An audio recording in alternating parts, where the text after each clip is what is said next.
আমাদের অ্যানিভার্সারি ট্রিপের first day সেদিনকে সমীরণের অফিস হয়ে যাওয়ার পরে বিকালবেলা আমরা রওনা দিলাম। আর সেদিন ছিল বৃষ্টির দিন। অ্যাকচুয়ালি এখন এই শীতকালটাতে এই নেদারল্যান্ডের ওয়েদার বা ইউরোপের ওয়েদার বলা যায় এরকমই থাকবে, মেঘ বৃষ্টি ক্লাউডি গ্লুমি। আর এই করতে করতে আমরা বৃষ্টি দেখতে দেখতে চকলেট খেতে খেতে পৌঁছে গেলাম কিন্তু সেন্টার পার্কসে, বেলজিয়ামে, যেখানে আমরা বুক করেছিলাম বাড়িটা। তো এটা ছিল একটা পাহাড়ের মধ্যেই একটা ফরেস্ট টাইপের। সামারে আসলে বোঝা যেত একদম ভালো ফরেস্ট ছিল। তো তার মধ্যে এরকম ছোট ছোট বাংলো বলা যেতে পারে, বাড়ি টাইপের বানিয়ে একটা প্রপার্টি তৈরি করা, যেখানে হলিডে ডেস্টিনেশনে লোকজন আসে। আর সামারে আসলে কিন্তু এখানে বারবিকিউ করা যেতে পারে।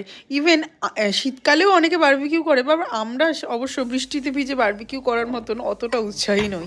যাই হোক, এই বাড়িতে আসার পরে ঈশান্ত ঘুমোতে ঘুমোতেই এসেছিল। ও কিন্তু খুব এনজয় করছিল, বেশ নতুন জায়গায় লাফালাফি করছিল, আর আমাদের মনটা করছিল কফি কফি। তাই বাড়িতে এসেই পৌঁছেই কিচেনে ঢুকে আগে কিচেনটা দেখে সব কি আছে না আছে দেখে কফিটা বানিয়ে ফেললাম। আর এইখানে এই যে সবুজ দুটো ঘড়ির মতো জিনিস দিয়েছে, এই দুটো দিয়েই কিন্তু লক সমস্ত জায়গায় খোলার, মানে কোনো রকম চাবি বা সোয়াইপ করার কোনো কিছু কার্ড বা কোনো কিছু দেয়নি।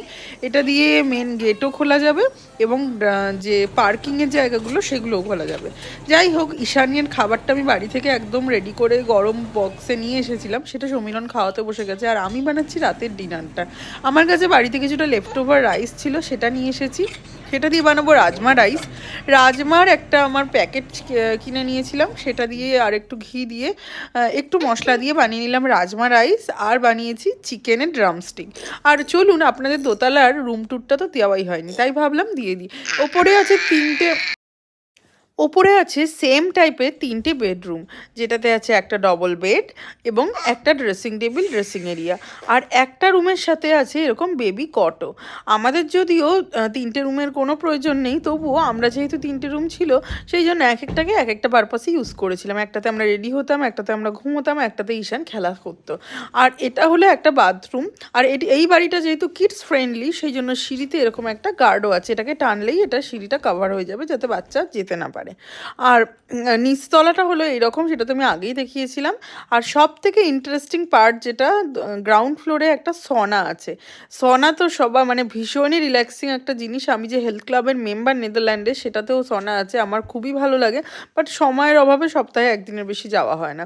আর আছে সনার অপোজিটে একটা ডবল শাওয়ার, আর আছে একটা ওয়াশরুম।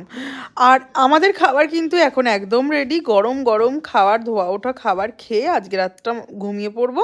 কালকে সকালে উঠে এই জায়গাটা দেখা যাক, এক্সপ্লোর করা যায়।